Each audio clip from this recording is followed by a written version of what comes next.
성경 해석학 11번째 시간 주제는 성경 해석 원리의 역사 첫 번째입니다. 교회사 속에서 성경 해석을 어떻게 해왔는지 살펴보는 것이 어떠한 신학과 어떠한 신앙생활을 해왔는지 가장 큰 영향을 주는 것이기 때문에 성경 해석 원리의 역사를 우리가 아는 것이 성경 해석학에 중요한 것입니다. 먼저 첫 번째로 유대인들의 성경 해석입니다. 성경 해석에 있어서 성경 역사의 민족이자 성경의 저자였던 유대인들을 우리가 먼저 알아야 할 것입니다. 유대인들의 성경 해석은 크게 두 가지 부류였습니다. 문자적인 해석을 중요시했던 팔레스타인의 유대인들과 알레고리적 해석, 즉 성경을 철학적으로 해석을 중요시했던 알렉산드리아의 유대인들이었습니다. 팔레스타인의 유대인들은 성경을 하나님의 무오한 말씀으로 여겼고 성경 한 글자 한 글자를 다 거룩하게 여겼습니다. 오죽하면 성경을 필사할 때 하나님이란 단어만 나오면 쓰던 것을 멈추고 다시 목욕을 하고 나와서 쓸 정도였어요. 그런데 그들은 구약을 하나님의 말씀으로 여겼으나 신약에 예수를 그리스도로 믿지 않았기 때문에 신약은 하나님의 말씀으로 여기지 않았어요. 구약만 하나님의 말씀으로 여겼고, 그리고 구약 성경 중에 가장 모세의 율법을 가장 권위 있게 여겼습니다. 이처럼 문자적 성경 중심이었던 그들이었지만 예수님을 그리스도로 믿지 않았기 때문에 그들의 문자적 성경 해석은 율법주의가 되었습니다. 율법주의로 죄를 깨닫게 할 뿐 행위 중심의 신앙이 되었고 살리는 신앙이 아니라 정죄하는 신앙이 된 것입니다. 성경을 중요하게 여길지라도 그리스도가 기준되지 않는 성경 해석이 된다면 행위 중심의 율법주의에 빠져서 잘못된 신학, 잘못된 신앙, 그리고 잘못된 삶이 되는 것입니다. 알렉산드리아의 유대인들은 성경의 문자적 의미를 믿었지만 문자적 의미에만 매달리는 것은 믿음이 약한 자들이 하는 것이고 신앙의 초보자의 일이라고 여겼습니다. 문자적 의미만으로는 성경을 제대로 해석할 수 없고 성경 속에 숨겨진 의미를 찾는 것이 성경을 제대로 해석하는 방법이라고 여겼습니다. 그들은 성경에 숨겨진 의미를 찾는 것을 추구했는데 그 결과는 잘못된 해석을 하게 됐어요. 성경에 숨겨진 의미가 그리스도가 기준된 성경이 되어야 되는데 그리스도 없는 학문 연구는, 이런 철학과 연결된 학문 연구는 다양성의 신학과 신앙을 갖게 된 것입니다. 이렇게 유대인들은 두 가지 종류의 성경 해석을 주장했고 이 둘은 서로 조화가 되지 않는 성경 해석이 되었습니다. 이후로도 주 800년경에 유대인 아난 벤 다윗이 설립한 카라이트파는 성경을 문자적으로 해석했고 또 주 12세기에 일어났던 카발리파는 성경 전체 글자의 수, 하나하나의 글자, 단어 위치 등 성경을 세밀하게 연구했고 주 12세기부터 15세기에 스페인의 피레네 반도에 살던 유대인들이 성경 해석을 했는데 이들의 성경 해석은 다 지속되지 못했습니다. 그들은 여전히 예수님을 그리스도로 인정하지 않았기 때문에 복음이 기준된 성경 해석이 아니었고 그 모든 과정에는 성령께서 역사하지 않았기 때문에 지속되지 않은 것입니다. 성경은 그리스도를 기준으로 보면 하나님께서 깨닫게 하시고 은혜 받게 하시며 역사하십니다. 그러나 성경에서 그리스도를 기준으로 보지 않으면 하나님이 역사하지 않고 자기식으로 잘못된 해석을 하게 되는 것입니다. 유대인의 성경 해석이 이를 증거하는 겁니다. 자, 두 번째로 초대교회의 다음 시대인 교부 시대의 성경 해석입니다.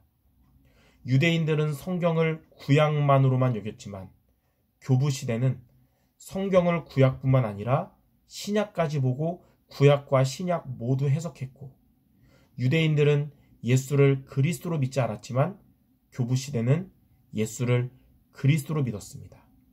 이 교부시대는 크게 세 군데에서 성경을 해석했어요. 먼저 알렉산드리아 학파인데요. 알렉산드리아에서 이 신앙과 철학을 조화시키는 방법론을 가졌는데, 이를 알렉산드리아의 사람들이 한 해석이라 그래서 알레고리적 해석이라고 합니다. 이 학파의 대표자는 클레멘스와 그의 제자 오리겐입니다.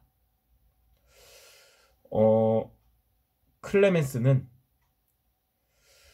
이 두 사람은, 클레멘스와 오리겐은 성경을 하나님의 감동으로 된 말씀으로 여기고 성경의 문자적 의미를 인정했지만, 알레고리적 해석을 통해야만 성경에 대한 진정한 지식을 얻을 수 있다고 생각했습니다. 즉, 성경에 대해서 알레고리적 해석이 없는 그냥 문자적인 해석은 성경의 진정한 의미가 아니라고 한 것입니다. 두 번째로 안디옥 학파는 주 3세기 말에 창시되었을 가능성이 높은데, 테오도루스와 요한 크리소스톰, 이 두 사람이 대표적인 사람입니다. 이들은 문자적 해석, 또 문법적 해석을 중시했지만 복음 중심적 해석이 아니어서 성경의 일부분을 부정했습니다. 그들은 성경의 일부 책들에 대해서는 하나님의 감동으로 되었다는 것을 부정한 것입니다. 복음 중심이 되면 성경 전체를 인정하게 되는데, 복음 중심이 아닌 해석하면 성경 전체를 인정하지 않게 되는 겁니다. 성경 전체가 그리스도가 주인공이고 성경을 그리스도 중심으로 볼 때 성경의 모든 내용은 그리스도의 구속에 관한 내용으로 인정이 되지만, 성경을 그리스도 중심으로 보지 않으면 성경 전체를 인정하지 않고 잘못된 방향으로 가게 되는 것입니다. 그래서 알렉산드리아 학파나 안디옥 학파나 모두 성경을 구약과 신약 모두 인정하고 예수를 그리스도로 믿었지만, 그리스도가 기준되지 않은 해석은, 그리스도가 기준되지 않은 철학적 해석, 그리스도가 기준되지 않은 문자적 해석은 잘못된 방향으로 가게 되는 것입니다. 세 번째로 서방 교회인데요. 서방 교회는 알렉산드리아 학파의 알레고리적 해석과 안디옥 학파의 문자적 해석을 받아들여서 중도적인 성경 해석을 했지만, 그들의 가장 큰 특징은 이 성경 해석에 있어서 더 중요한 게 전승과 교회의 권위를 주장한 것입니다. 이 대표적인 사람이 어거스틴인데요. 그는 이 성경의 의미가 해석이 막 의심스러울 경우에는 교회의 신앙에 관한 진술을 따랐는데, 그러니까 전승과 교회의 해석을 기준으로 삼았는데, 이것이 중세시대 성경 해석에 안 좋은 영향을 미치게 된 것입니다. 성경의 기준이 교회가 된 어거스틴의 해석은 중세교회에 잘못된 영향을 미치게 된 거예요. 말씀보다 교회가 더 권위 있게 된 것입니다. 성경은 교회의 위인들의 말이고, 교회는 그들보다 높은 교황의 말이기 때문에 성경과 교황, 교회가 부딪힐 때는 교회가 우선 되게 된 것입니다. 이처럼 말씀보다 교회가 위에 있게 됨으로 인해서 구원론과 기독론이 변질되기 시작한 게 중세교회인 것입니다. 구원론의 변질은 믿음보다 선행이 기준되는 것으로 된 것이고, 기독론의 변질은 예수만이 아니라 마리아도 구원의 길의 대상으로 있게 된 것입니다. 자, 세 번째로 중세시대입니다. 중세시대의 성경 해석의 가장 큰 문제는 성경에 대해서 무지한 교회와 교인과 성직자였던 것입니다. 중세시대에는 오직 성직자들만 성경을 읽을 수 있었어요. 일반 교인들은 성경을 읽을 수 없었고, 성직자의 설교를 통해서만 성경을 알 수 있었습니다. 그리고 중세시대의 그 성직자들 중에도 다수가 성경을 모른 채, 거의 모른 채 살아갔고 성경을 알았다 해도 불가타 역본, 즉 라틴어 번역본만으로 보거나 교부들의 저서를 통해서만 성경을 알았을 뿐입니다.